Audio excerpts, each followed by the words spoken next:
Okay, so we'll talk a little bit about Karpas and how much Karpas one has to eat. So the Mishnah in Maseches Pesachim, Daf Kufiyot Daled Amud Aleph, says, "Haviu lefanav metabel bechazeres ad shemagia leparperes hapas." Source 1. So in English, it's a very cryptic Mishnah actually, in terms of how the Mishnah is written and structured, and the Gemara discusses it at fair length. But I brought the Art Scroll translation here, and it adds in a lot. What is in the brackets is obviously what's in the brackets is not what's in the actual words of the Mishnah. But it says after the head of the household recited Kiddush over the first cup of wine. Right, that's not in the words of the Mishnah, but that's where we are in the Seder of the Mishnah. After the first cup of wine, they brought before him vegetables for the Karpas ritual. It's really Heviu Lefanav. They brought before him, literally translate. They brought before him Heviu Lefanav. He dips Metabel bechazeres. It's interesting. Chazeres means lettuce, right? It means chasa, and but it almost sounds like he dips in the lettuce. But I don't know, that's not what it means. He dips and eats lettuce. Ad shemegila prepares a pas before he reaches the course that is secondary to the pas. Pas normally translates as bread, but obviously in referring to Pesach, pas will translate as matzah. It's a strange word, isn't it? Yeah. Secondary to the... Right, to the secondary to the matzah. Is it less important than the matzah? Yeah, so what it's referring to is maror. Right, the course that is secondary to the matzah, it's being referred to as, which is the maror. Oh, okay. Which we also eat, which is interesting though, because we actually also use lettuce for maror. That's romaine, right? Right. So there is a list of what is. And you're supposed to have the maror in mind. So that's what we're going to talk about. And why? So why? Yeah. Some people know, right? I got to say, have the brach of the brei pri adama. They're saying on the Karpas have the maror in mind. Right. So why would you do that? And what's the connection there? Well, I would assume the reason is because before you really started the meal, you're having the maror, so you want to cover it with the blessing that you're saying. So you're not saying two blessings on the month. To brei pri prior adama. to the meal. Yeah. Right, because we don't say extra brachas for no reason. Right. Yeah, for sure. But what about the fact that it could be an hour and a half before? I don't know how long you spend on. Yeah, you're right. So if I have a drink now and I have a drink an hour and a half from now, I'm going to say a new bracha. Right. It's interesting. But you are sitting at the same table. You are dealing with the same things. So we'll see. We'll see that this is talked about. So first, just to say how much karpas we're going to eat is very dependent on this. It's totally on that as well. So it's a machlokas rishonim, a disagreement amongst the rishonim about what is karpas. We're not going to deal with this at length, but it does affect the shear. Everything that we talk about is going to tie back into the shear, the amount of karpas you have to eat. So what is karpas its own mitzvah? Or it's just a minhag, it's something we do? And if it's its own mitzvah, I would posit that if it's its own mitzvah, then it's more likely that you have to eat a shiur, the smallest shiur in food being a kazayit. In olive size, you have to eat a kazayas for the shiur if it's its own mitzvah. If it's not, just a minhag, then who knows, maybe you don't need one. The explanation that's always given is very unsatisfying. Which is what? That we have the karpas so that we dip it in salt water. And why do we do it? We do it so the children ask, why do we do it? Right. And so then they ask, why do you do it? And you say, exactly. What's the answer to that? Exactly. Because I wanted you to ask a question. Exactly. It's a very unsatisfying answer. I agree. I saw that answer quoted a lot. I mean, that's what it says. It says we do it so the kids will ask. But then they ask and you say exactly. Which means that you're teaching them, unfortunately, not to ask questions. If you give them unsatisfying answers, or maybe you're teaching them that not every answer has to be satisfying. But yeah, here I'm not sure. Definitely more. Stretch for me. More research is needed about exactly. Yeah, what does that mean? I mean, all the sources quote that idea. What exactly does that mean? And more importantly, right, is that the whole point of Karpas is the Rav Kook has a nice interpretation of what Karpas is for. Different, more mystical. Yeah. Okay. I mean, not a great. Yeah, it's definitely not a great answer. But let's try to focus on the research I did for this year is on the shear. Okay. The shear of the shear. Yeah. So is it actual mitzvah or not? So the Rambam thinks it is. The Rambam here in source 2 says Matchil mevarach brei pri adama. You start and you say brei pri adama. Velokeach yerek. You take the yerek, the vegetable, metabel so b'charoset. Interesting. The Rambam says that you actually dip it in charoset. I think we'd all prefer that as opposed to salt water. That's not what the Shulchan Aruch doesn't. The Shulchan Aruch doesn't follow that. But so he says you dip it in the charoset, and you eat a kazayit. So the Rambam says that you do eat a kazayit. You do eat an olive's amount.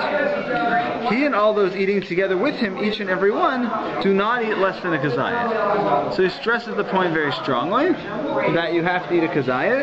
And the reason, I think the reason he suggests this is that he believes that eating that there's a mitzvah derabanan of eating karpas. Is there any time to make a bracha on something that's not a mitzvah?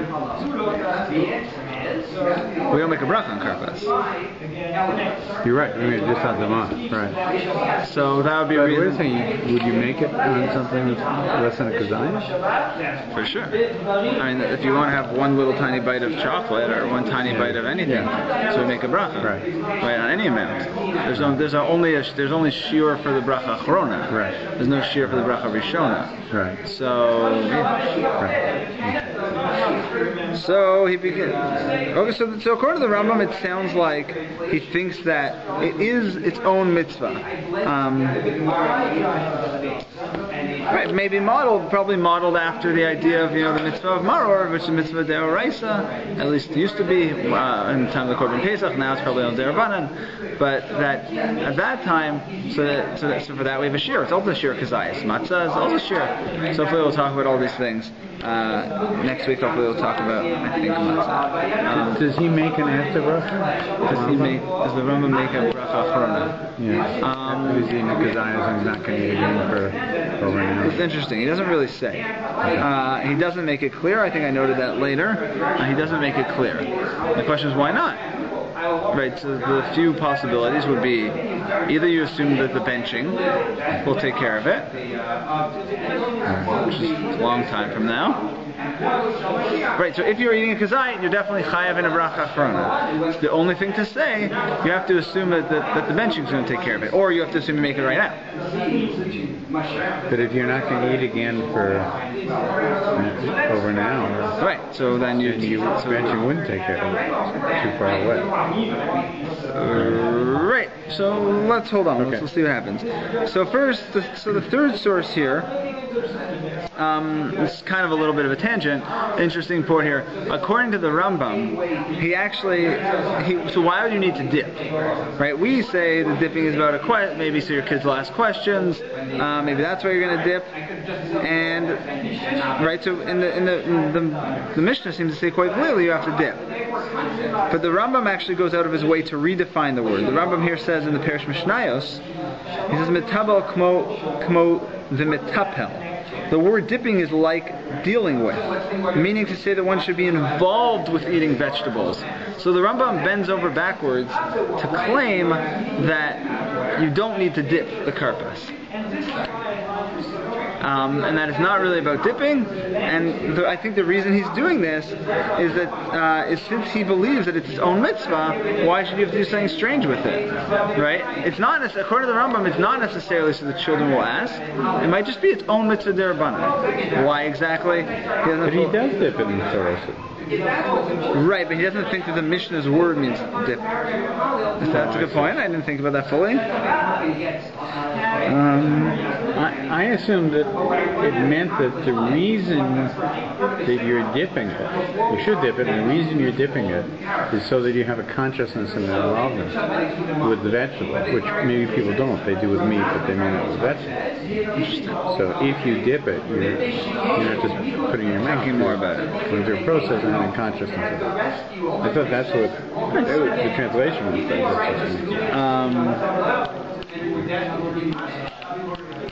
Yeah, so this is definitely an interesting sheet. So the question is why he believes this. Either he just academic honesty. He really believes that mitafel does not mean dip, but it does come from the word of tevel, like tevilah, to dip, to immerse, like when you go to the tovel b'mikvah, right? So it seems like it means dip, and everyone else thinks it means dip. The Rambam doesn't think it means dip, so perhaps. So I think you could suggest that it's because he believes it's its own mitzvah derabanan, so it doesn't need to be dipped. But I'm not exactly sure. So I'm not. Just putting that out there. Okay. Source 4 is the Rashbam. The Rashbam says exactly what we say. So if we assume it's not a mitzvah, if we assuming that it's not its own mitzvah, it's not a mitzvah derabanan to eat karpas, it's some sort of minhag, so then, right, why would we do it? And it's the reason exactly what you said. Before he reaches the course that is secondary to the matzah, Hebrew or English is better for you, or both? I like both. Okay, so before he reaches the course that is secondary to the matzah, so he says here, before reaching source 4, before reaching the vegetable that is eaten after matzah, on which we recite al achilat maror, as is written based on the verse, with matzah and maror you shall eat all, right? Al matzah and marorim yachlu, first matzah and only afterwards maror. The purpose of this first dipping, right? Tivol arishon zeh kadei sheyakir tinok v'yishal lefi she'ein bnei adam regin lechol yera kodem suda. The purpose of this first dipping is so that the children will recognize your action and ask you about it. For humans don't normally eat vegetables before the meal. I mean, nowadays we have salad before meals all the time. So that would, I think, be less appropriate for our generation, and less. The reality wouldn't necessarily be the same. But the idea that we do something weird, we do something out of the ordinary, and so the children will ask, as we mentioned a few minutes ago, we're not exactly clear as to what we're supposed to ask them. What do we answer them? But definitely to get them thinking at least. Salads, even today, in some countries, follow the meal as a digestive. Yeah. Yeah, for people. Makes sense. Some countries where they have it after, it helps them to digest the breakfast. That makes sense. So according to this second opinion, that it's not its own mitzvah, it's much easier to suggest that we would not eat a kazayas. But you don't have to eat a kazayas. It would just be eating, so probably you can eat as much as you want, maybe. Right? Why not? So let's get into this idea of how much we're going to eat and why we're going to eat the amount we're going to eat. So the Gemara says, I just quoted this line, it's not out of context, but it's within a longer conversation. The Gemara says, it is obvious, source 5, it is obvious that where there are, it's the same Gemara, same page 114b, it is obvious that where there are greens available, one recites the blessing, Borei Pri Adama, over the other greens, and eats them for karpas. And afterwards, i.e. after eating the matzah, recites the blessing, Al Achilat Maror, when he eats the maror. When you're saying other greens, other than what? Is that a reference to? So my guess is it's a Ashar Yerakos is the language of the Gemara. Ashar Yerakos, it could mean anything. My guess it means other greens than the maror. Maybe other than romaine lettuce. Yeah.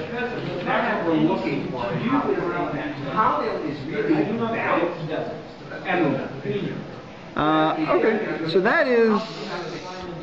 So now I want to get into this tuz. And so it's probably better to explain the tuz outside, to talk about it a little bit before we get into it, because it's slightly complicated, and this is basically what we've been talking around. So what we've been talking around is how much to eat. And really now the shear jumps become a shir in Hilchos Brachos, which really has very little to do with Pesach, but plays out when we speak about the Karpas. And the fact of the matter is that we know that if you eat more than a kazayis, you have to say a bracha chron. If you eat less than a kazayis, you do not have to say a bracha chron. We also know that we have an issue here, because the Gemara, and that's also why I quoted you this Gemara we just spoke in source 5, it made it sound like you say a Brei Pri Adama on the Yerakos, on the Karpas, and you say Alachilas Maror on the Maror. The Mashma'ut, what it sounds like from the Gemara is you do not say a Brei Pri Adama on the Maror. Right. So the simple answer would be it's covered by the Karpas. So the problem is that might be an hour and a half before. Depends how long your Seder is. What's it in between them? There's wine. Nothing. There's wine drunk, right? Second coast. Don't remember offhand, but I'm not even sure. Isn't the second coast? I don't know. But anyways, I wouldn't know. No, Matzah's after. Matzah's after. Tomorrow's first. I don't remember. Either way, it wouldn't matter. It's the amount of time that we're talking about. Right. It's the sheer amount of time that we're discussing. Right. So it could easily be more than 10. It could be a long time. I mean, it's most of Magid is in between. Right. So how long can you wait? So the one way to say either you say, so really there's two schools of thought. We're going to see, and the commentary on the Shulchan Aruch sums it up by attributing one to the Ri and one to the Rashbam, two Rishonim. And what he'll say is that one school of thought believes that it's true, it's a long time. However, since you're so Indian, you're talking about the same thing. You're sitting there talking about the Suda. You're talking about the Pesach Seder, right. And so therefore that's a shituk. It connects them, and that's a connection. It doesn't matter how long it is. It's not like I have water now, and then we sit, we talk about the weather, we talk about the Leafs game, right. And then an hour later we have another cup of water. Right. So that wouldn't work. But here you're in the same thing. You're talking about the Seder, right. So therefore that connects it, and therefore you don't need a Brei Pri Adam on the Maror because you already had, because you said it and it's connected. You said it on the Karpas and it's connected. If you go to a conference and let's say you eat the majority of the meal, and then you're dancing for an hour and 20 minutes, we view it as the same meal. I don't think I ever danced for that long straight. But no, literally. Well, then you get there are laws. There's a question at that point. And you do have 72 minutes when you're eating bread. There are more details, but in general, we assume you have 72 minutes between bites, as long as you're in the same place and still dealing with the same thing. I don't think there's ever a dancing for like 70 minutes. So there is no argument that says there are other kinds of meals where there could be a delay of over 72 minutes and you wouldn't have to bench. I've never heard of that, but it's specifically bread. Bread gives you much longer. Right. Bread is you establish a real meal. A celery that you eat for Karpas doesn't establish a meal. It's just celery. It's a snack. Snacks you get much, much shorter. So what is the time limit for snacks? There's no number really. Right. Yeah, I would have to look into more details in terms of different poskim, how they are magdir, how they give different boundaries and guidelines. It's less. The number 72 minutes is thrown around about bread. It's much, much less for snacks. Listen, if I'm sitting here and we're learning and I'm eating my celery sticks, I take a bite every 3 minutes, every 5 minutes, we wouldn't make a new bracha every bite. Right. But if I take a bite every 15 minutes, then already I think it's more borderline. Really? You should ask a Pesach, but yeah, I think it's already starting to be more borderline. So the only case we know of where you can have a big spread of time is the Seder itself. And the reasoning is that it is one event that's going on. Sorry, it's the meal itself. It's a bread meal. Yeah. Because you. So that was one argument. You said there was a second argument. So one argument is that they are connected because you're specifically in a Seder talking about the same thing. Right. The other argument will say no, they're not connected. However, you don't need Maror doesn't need its own bracha. Maror doesn't need its own bracha, and then within that you have a few different arguments. Unpleasant food? Either you can, because what? Because it's an unpleasant food on its own? So either you can say, I don't know if you would say that is a concept in halacha, but here it's not so unpleasant, and you are eating the full kazayas of it. Right. So, I mean, it's bitter, but this is also one of the conversations about whether or not you can use horseradish. For Mar, I wrote about that this week in the Torah, whether you can use it for horseradish, whether you can use horseradish. 1, can you eat enough? 2, is that even part of that? Is that part of Mar? And 3, it's very unpleasant. So there's an argument that the horseradish is not moral? Yeah, a very strong argument. Really? Yeah. Okay. Check out my article this week, and I'm happy to email you any questions you have. All right. I didn't write it at length. You can find much more lengthy articles. Was it in last week's thing? Or? No, I just wrote it. It's coming out this week. There's many. I only had like about 400 words, so I couldn't say that much. But it's for sure 100% not the priority, not the ideal choice. Romaine lettuce would be preferable? I think that's the first choice. I mean, the Mishnah gives 5 examples, and the first one is lettuce, and the Shulchan Aruch clearly says that it's in order of priority. I realize that the first one is romaine lettuce. Yeah. Also, like, in terms of historically, like, there was no... No, I mean, part of it is that root vegetables are easier to get in a cold winter, followed by spring, than lettuce was. So my guess is that Sfardim eat more lettuce and Ashkenazim eat more horseradish. Right, it probably developed in Eastern Europe when there wasn't lettuce. Yeah. Back to our topic. So one you could say Mara doesn't need a bracha. You could say Mara doesn't need a bracha for a few reasons. Either you could say it's in the meal. It's part of the meal. And I forget, I haven't looked in the Haggadah in a year. But I think we do matzah first. Motzi, matzah, maror, korach. Yeah. So we do matzah first, and then we do maror. So you already washed. Just like you washed, you wash on Shabbos, then you have chicken soup. You don't say a bracha on the chicken soup, it's part of the meal. So you say maror is part of the meal. It doesn't need its own bracha. So we say achilas maror because that's a mitzvah. Because it's separated from the right. Because it's its own mitzvah. Right. But it doesn't need a bracha sanen, and doesn't need a bracha bori pri adama because it's part of the meal. Right. Alternatively, you can say no, it's not part of the meal. You're not eating it because you want to eat it, like you want to eat your chicken soup and your steak. You're eating it. Or maybe you shouldn't eat steak on Pesach. It's a separate conversation. But you're not eating because you enjoy it. You're eating only because it's a mitzvah. It's not really part of the meal. But there's some other arguments before, maybe because maybe you don't have to make brachas on something it's a mitzvah. Maybe it doesn't need let's leave it at that. So a few different reasons. So basically, what we do, let's read the Taz, and we'll translate as we go along, and hopefully it'll be clear, and we'll elucidate it if possible. I didn't translate this one, so I'll translate as we go along. Source 6.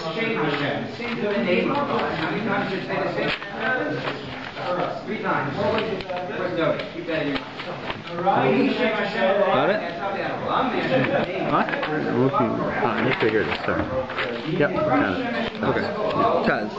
Pachos mi kazayas. Less than a kazayas. So I think I quoted, we can peek ahead to source 8. Source 8, the Shulchan Aruch actually tells us what to do, and this is what the Taz is commenting on here. Right before the dotted line. Yep. No tel yadav, you wash your hands. But tzorach tibul rishon, for the sake of the first dipping, i.e. karpas. V'lo yivarach al natila, you don't say al natila sedayim, no bracha. V'yikach mea karpas pachos mi kazayas. You take of the karpas less than a kazayas. Umadvilo bechomet, and you dip it in vinegar. So he does not follow the Rambam, unfortunately. I don't know, I prefer charotas than vinegar. Mevarach brei priadama v'ochal, you say brei priadama and you eat it. V'eno mevarach acharav. And after it, you do not say a bracha after it. Interesting, vinegar. So you have to have an apple vinegar or something? Chometz. Vinegar is... Like we use salt water. Yeah, vinegar is usually chometz, unless you get chemical vinegar. So maybe I'm mistranslating. Now chometz in modern Hebrew means vinegar. Maybe it means... interesting. I wonder what he means. Interesting. This is from where in the Shulchan Aruch?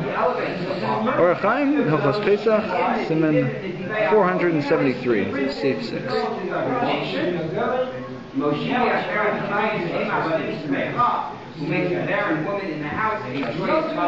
So jumping back to the Taz. What does the Taz mean over here? So the Taz picks up on the words pachas mikazayis, so we eat less than a kazayis. And he says, Lafish im yachol kazayis, because you have to eat less. Why? For were you to eat a whole kazayis, is chayav levarach b'rei nefashos. You'd be obligated to say b'rei nefashos, just like if you have a whole chocolate bar or whole anything kazayis of any food of any shakel, b'rei p'yadam, b'rei p'yatz. V'yesh plugta b'zeh, and there's a disagreement. There's an argument about this matter. Im chayav levarach oto al tibul rishon. If you are obligated to say a bracha on this first dipping, he's referring to the after bracha. He's saying there's an argument about whether or not you actually can say a b'rei nefashos. Why? Im ken tov sheyachal b'inyan shlo yeh b'chiyuv klal. And I'll expand in a second. But he's saying it's actually not so simple that were you to eat if you eat less than a kazayas, 100%, you do not need a b'rei nefashos. Were you to eat more than a kazayas, if we were to eat more than a kazayas of celery right now, on Wednesday, February 27th, of course we'd say a b'rei nefashos.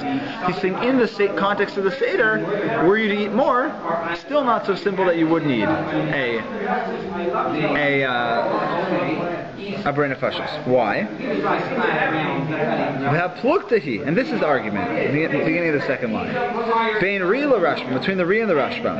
Deri, the first bold word, savar le, the ri thinks, the haggadah v'halal have a hefsek bein tibur l'suda, that the magid saying over the story and all the teachings we say, and the halal are a break, they're hefsek.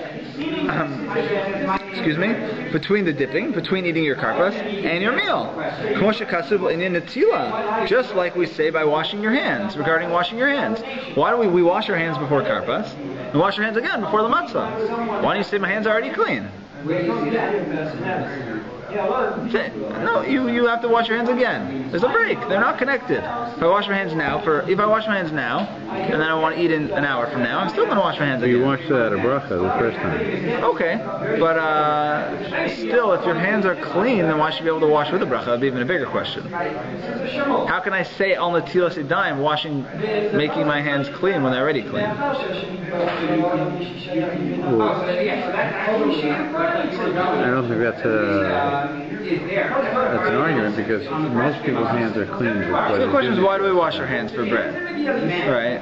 So there's two possible reasons. One reason is Zichron DOV, because we don't want to forget that we used to wash for Truma, and in case we have the Beit Midrash tomorrow, Mr. Brewer brings this down nicely, that in case of the Beit Midrash tomorrow, we want to be in the habit that we all wash our hands. Really, so the Kohanim and most of the older Truma, they won't eat Truma with untahor hands for Tuma and Tahara. Excuse me. The second reason is actually could be for nikiyus, for actually cleanliness and maybe ruach hara. We don't necessarily define that, but we think our hands are clean. But maybe you touch a part of your body that's normally covered. So over the course of the hour, you might scratch your back, which is normally covered. So then you might have to wash your hands.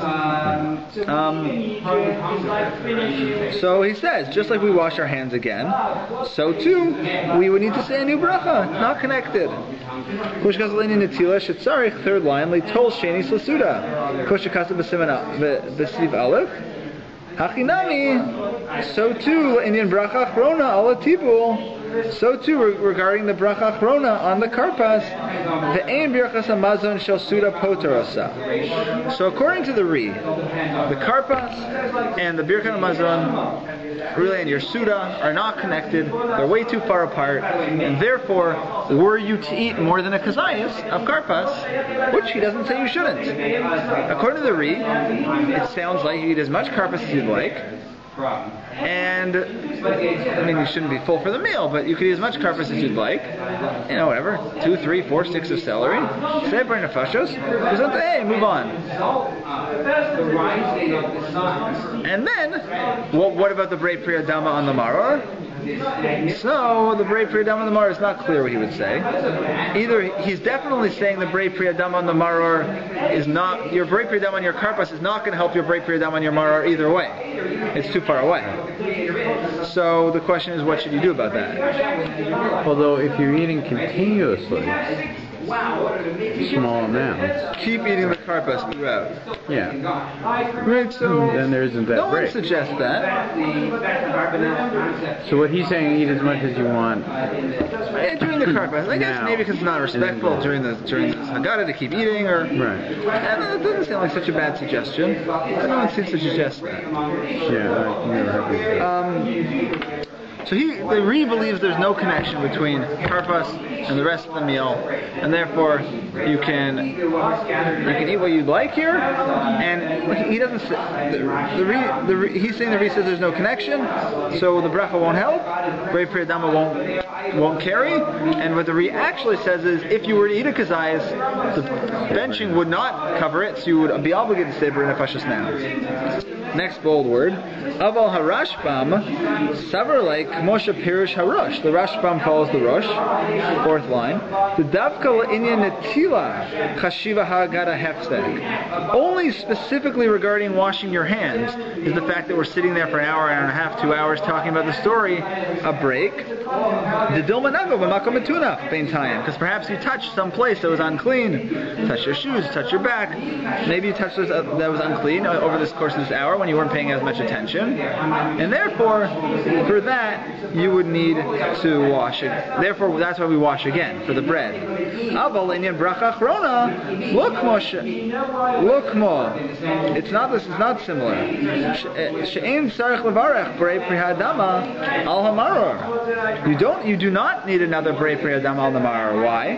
Mitam she'niftar bebracha zo, she'asa b'tibul rishon. Because the brei pri hadama on the karpas does carry and goes a long time, all the way until the maror.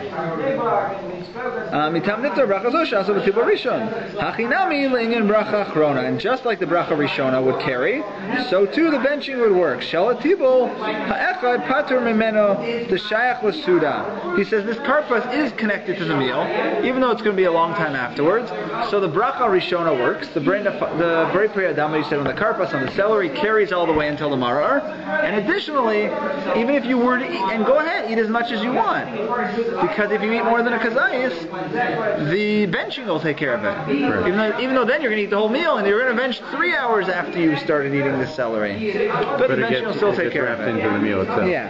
And it is as if you ate the karpas as part of the suda, right, despite the fact that you had not washed for another hour.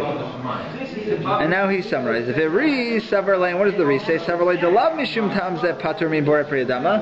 Ri says no. Why don't you say a brei pri adama on the maror? No one says you say a brei pri adama on the maror, because the Gemara seems to say you do not say one. It doesn't mention saying one. It seems to say you don't say. The mashma'u, the comes out of the Gemara, it seems that you don't say one. So he seems to say you don't say one. So why, according to the Ri, why don't you need one? So the Ri savrei mishum tam ze patur min brei pri adama. The bracha achrona b'maror el demar atzma shayach l'suda. Sorry, so what is the Ri's reason? He doesn't actually say his reason here. He just says the Ri thinks because of this, it doesn't need its own bracha. Based on the line before. The Ri agrees that just like the Rashbam thinks the karpas is in the meal, the Ri says the maror is in the meal. You already washed. Obviously the maror is in the meal. So therefore the maror is just like your chicken soup, it does not need its own bracha.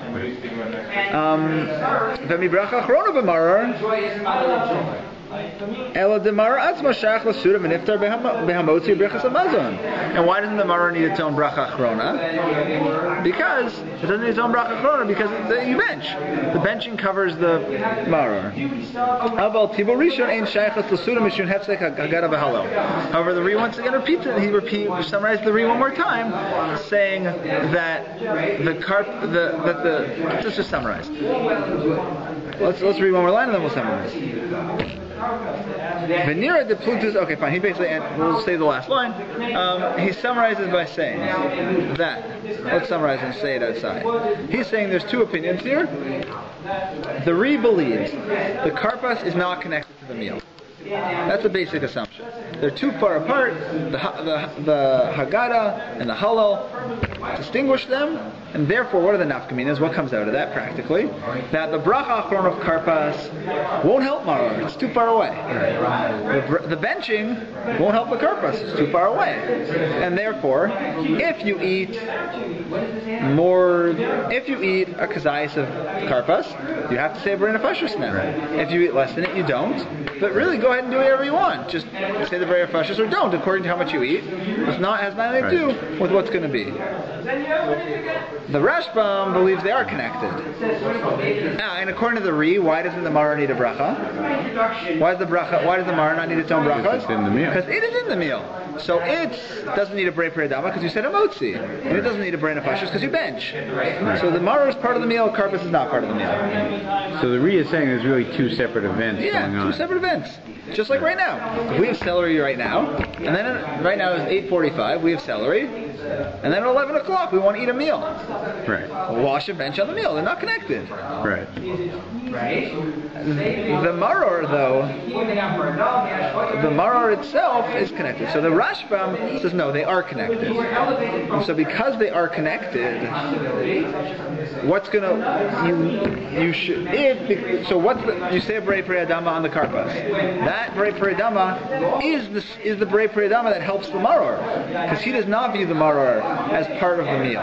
Even though it's after benching, we'll say after washing, we'll say it's like an appetizer. For example, I'm sure you've heard this conversation before. Let's say you have chocolate for dessert. This comes up about desserts. Our desserts, this is a whole separate shiur. Are desserts part of the meal, not part of the meal? Right. Forget about dessert. Who says you have to eat? Some people bench first and then have dessert. Right, or some people say a chocolate and ice cream, even though they haven't benched. Right. But still, it's not part of the meal. And the Rashba, if we get a chance to see it next, really makes a distinction between parperis hapas and lelefis hapas. Hard words to translate. I would say parperis hapas. What words do you see? I would say parperis hapas would be maybe a subsidiary item to the meal, and maybe lelefis hapas literally means to spread. But for example, if you have a deli sandwich, right, salami sandwich, no one says you say a shahakal on the salami. You say a motzi. And salami is not a spread, but that would be considered lelefis es hapas. Literally means a spread of the bread, but it's directly linked to the bread. Right. But let's say, I wash and I have a bread meal, but I want to eat a chocolate bar in the middle of my meal. I have my peanut butter sandwich and my chocolate bar. Is the chocolate bar really connected to the bread? My chocolate doesn't really go with bread. You don't eat chocolate bar sandwiches. So that's definitely not lelefis as a pas. So it might be a parperis a pas, it might not be. So many say, and I think the standard psak would be, you would say a shahakal on the chocolate bar, despite the fact that you're in the middle of a meal. Because it's not connected to the bread. It's not close enough. It's not like in this. You couldn't have a chocolate bar sandwich. Right. Then you get like into distinctions to what of a mazonos because it's kind of bread also and cake and these kind of things. Okay. So the Rashbam would say that it is connected. The Karpas and the Suda are connected. Therefore, the B'rei Pri Adama works for the maror. Why does the maror need its own bracha? It's in the meal, but it's not part of the meal. You don't have a horseradish sandwich or a lettuce sandwich. Here's the actual point: is that in spite of the fact that you've washed, the meal per se has not begun at the moment of washing as it normally does. It has. Not really, because he's saying you can eat something after washing, which is not part of the meal.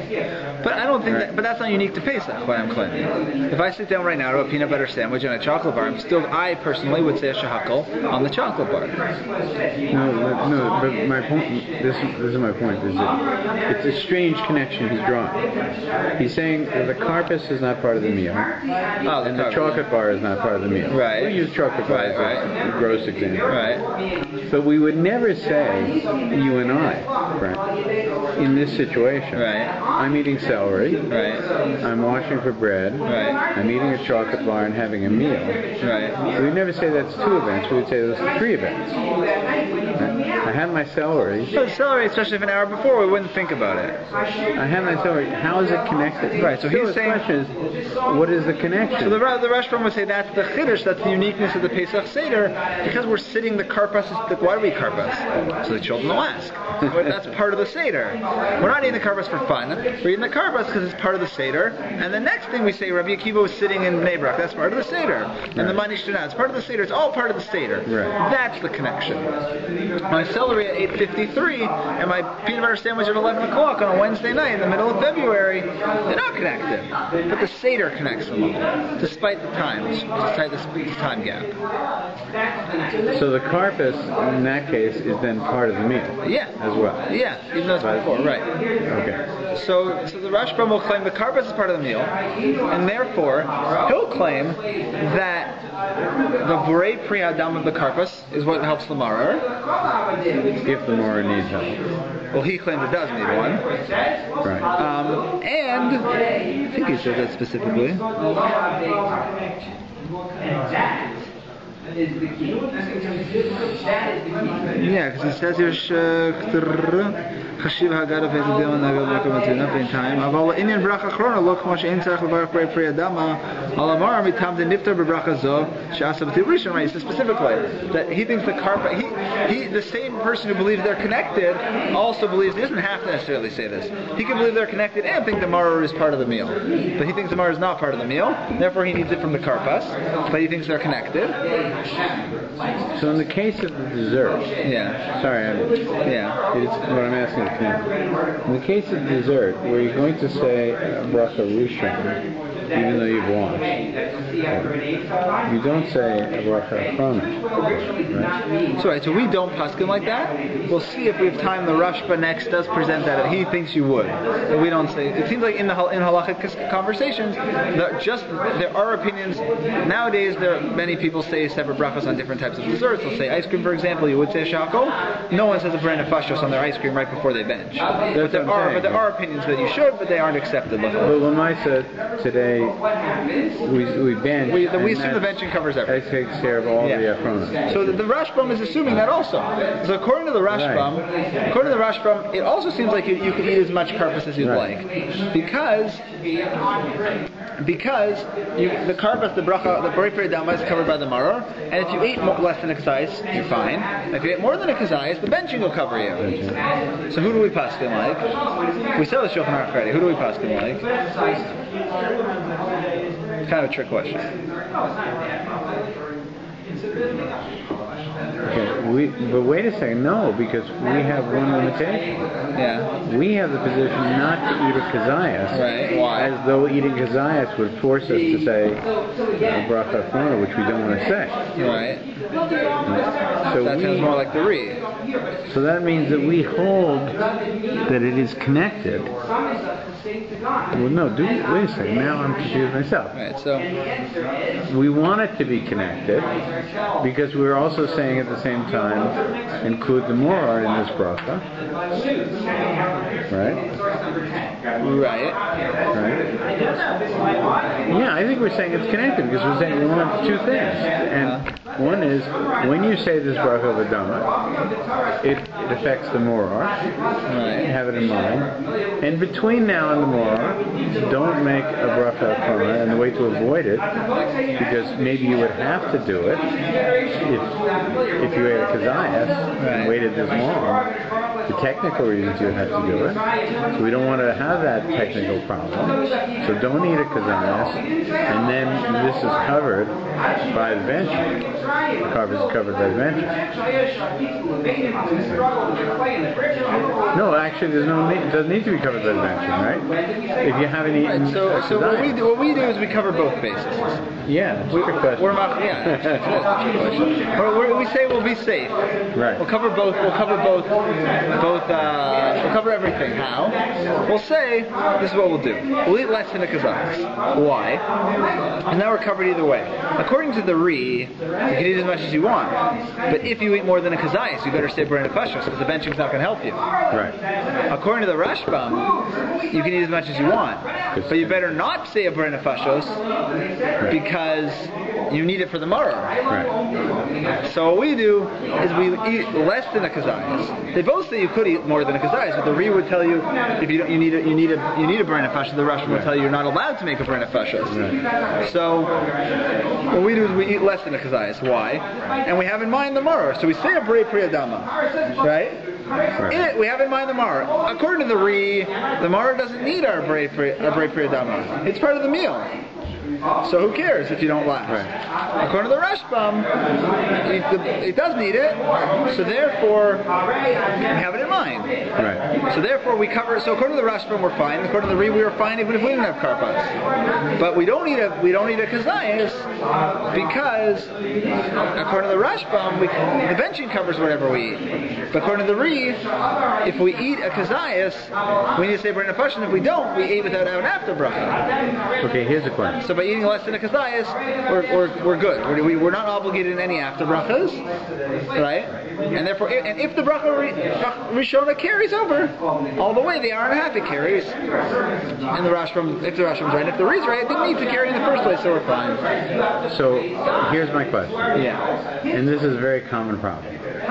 It's not unusual that people forget to mention have the more in mind. It happens all the time. It slips through the cracks. So you've made your bracha on the dama, Right. Now you should have had the more in mind, Right.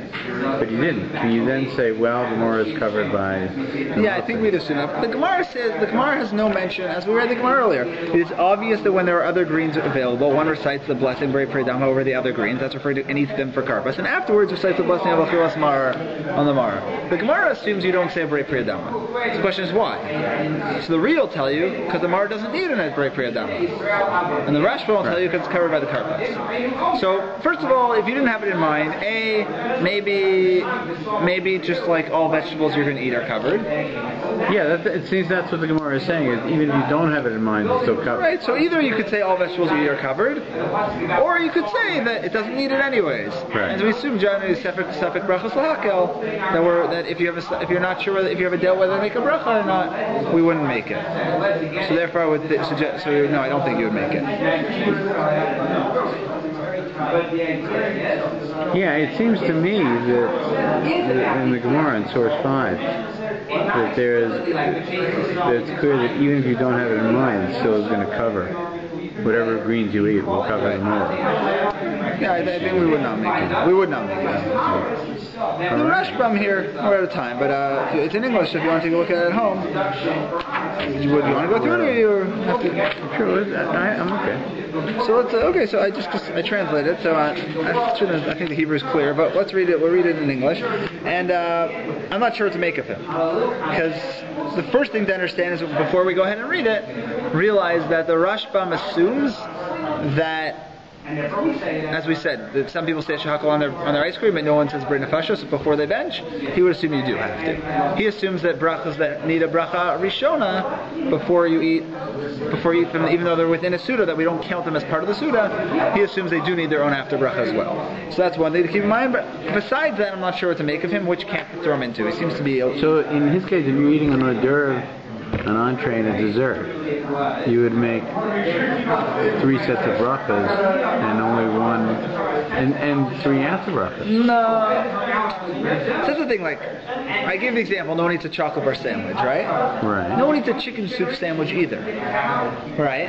Right. So chicken soup would be what's considered, let's see here, it wouldn't be a lelephus hapas, it would probably be parperis hapas, subsidiary to the bread, and that also does not need its own bracha.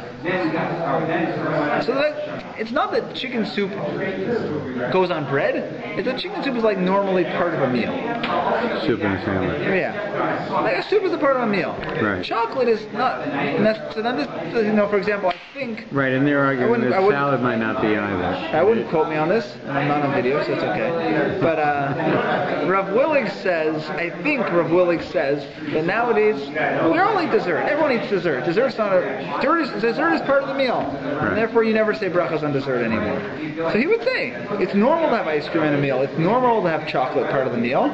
Right. So you don't say any brachas on those things. He would consider basically everything to be parperis hapas. And it's subsidiary to the bread. It goes with the bread. It's part of the meal. So the argument about the karpas is that the salad was not always considered part of the meal. It was an extra thing, where soup was. Well, the karpas you haven't washed, so there's no meal. Karpas is an hour before you wash. So you have to say it. There's no way not to say a bracha rishona before the karpas. The maror. So salad would be, if after you washed, it wouldn't be seen as a separate thing. Yeah, I think that's part of the meal. Yeah, no one says have a bracha on salad. Okay. What about an apple, though? If you eat an apple in the middle of your meal. Right. So that's already a little more gray. Right. If you eat an apple for dessert. Now, some people say, there's a whole conversation, what about some people serve grapefruit or melon for an appetizer? Right. So some people say, oh, that's right, that's part of the meal. Some people say, no, it needs its own bracha. Right. And then there's people who say that you should take the first bite of grapefruit you should eat on the bread together. And then there's some people who say every bite of grapefruit you should eat on the bread. And that's just like, why are you grapefruit sandwich? That's just bizarre. Like, that's not worth it. Eat the grapefruit later. Yeah. Okay, so I'm not sure what to make of this Rashba. Okay, okay. But regarding your question about the first dipping, that is done in order to encourage the children to ask, should one recite an after bracha if an olive's amount of kazayas was consumed? And you mentioned that you saw dissenting opinions on this matter. That's the question. Answer. This is a tshuva. It's a response. So answer. Whoever ate an olive's amount of vegetable is forced to say an after bracha. Right? So he assumes that if you ate an olive's amount of vegetable, and here he's referring to karpas, you do say a bracha achrona. That sounds like the re. Right. For birkat hamazon does not exempt food that was eaten before the meal, if this food does not help the meal at all, which is the circumstance we are discussing. And it is comparable to food that is eaten after the meal, that is not really part of the meal, which needs both bracha both before and after them. We said we don't do the after part. However, it is not appropriate to say that's a typo, to say a bracha, to say an after bracha chrona on karpas immediately until the maror is eaten. That sounds like the Rashbam. Right. For if you make an after bracha on the vegetables, on the karpas, you will find yourself needing to recite a bracha borei priyadama on the maror before eating it, because he assumes the maror is also not part of the meal. Right. Just like one makes 2 brachas before eating matzah. Before matzah, we say motzi lechem min haaretz and al achilas matzah. Right. And the bracha on the bread, he always used the word pas. I think it translates as bread, but I just put in matzah because it's matzah. And the bracha on the matzah does not remove the obligation to recite a bracha on the maror, despite the fact that it is considered subsidiary to the bread. For the bracha on the bread, matzah, does not remove the obligation to recite an individual bracha on items being eaten with the bread except for subsidiary items that come to adorn the bread. And then it would be exempted with the hamotzi bracha, for it's dependent on the bread matzah. But the lettuce, which is not eaten with the bread, and the blessing on the bread, does not exempt it. After eating the maror, we say an after bracha to exempt it, and the vegetables we ate in the first... What's the word here? I'm cut off. And the first dipping. So he makes an after bracha after the maror? So that's what I'm saying, yeah. Let's just finish off, and these things are very old in my opinion, and this is how I act and encourage others to act. This is not the forum to expand on this topic. So what he does, first of all, that's a separate topic, which is not halacha. He assumes that you need a bracha achrona on anything that needs a bracha rishona. Even in the meal, he assumes it also needs a bracha achrona. Right. So he would say, just like if you say brei nefashos on ice cream, which I do, and I think many people do, to also say brei nefashos on the ice cream, that's not the accepted halacha. But that's fine. That's not my problem with him. My problem with him is where does he stand? Is he like the Ri or the Rashbam? He seems to be like neither. He thinks that both the karpas and the maror aren't part of the meal. Right. So therefore the karpas needs a bracha. 1 second. So the karpas needs to, so the brei priya adama on the karpas needs to stay alive to help the maror. Right. Otherwise, you can say your own bracha. My question would be like, well, why can't you just say your own its own bracha on the maror? I guess because the Gemara sounds like you shouldn't. Right. So I guess he would say the brei priya adama needs to stay alive, and after the maror, you make your own bracha achrona on both the karpas and the maror. So it's not connected. Right. So he says both the maror and the karpas are not connected. So they would both need after brachas if they're not connected. Pardon me? They're both not part of the meal, and they both. He's saying they should both need bracha achrona and rishona. Yeah, right? But he doesn't want to make a bracha achrona on the karpas because he wants the brei priya adama from the karpas to last to the maror. Right. So my question is, could you eat a kazayas of karpas? No. Why not? You're going to make a bracha. You're going to make a brei nefashos on the karpas and maror.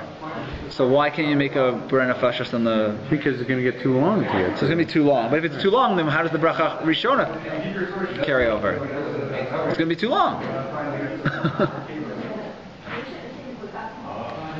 He said specifically you shouldn't, right? Yeah. He doesn't say actually. He doesn't say. He doesn't. He just says whoever ate an olive's amount is. No. He says you shouldn't because he starts off by saying whoever ate an olive's amount of vegetables is forced to say a bracha achrona, and I don't want you to do that because I want it to carry. But I don't really understand his opinion. He's assuming that both of them are not part. See, the Ri and the Rashba work very well. The Rashba doesn't work as well, and he seems to say that they're both separate parts of the meal, and therefore. But the Rishona should carry. He's saying the Rishona should carry, but he's worried that the Achrona won't. No, yeah. He doesn't want to make a brei nefashos now. Yeah, so if he wants to make one achrona after the maror for both of them. And but he's still seemingly telling you one rishona for both of them. Right. Yeah. But he's still seemingly telling you not to eat more than a kazayas of karpas in case it doesn't carry. Right. Thank you. Yeah. So. So it doesn't fit in as well, but that's what he throws out there. Okay, the rest of the source is a whole other part of this year, but okay, thank you very much. Thank you for joining me. I think we should use it. Okay. If you'd like to go forward.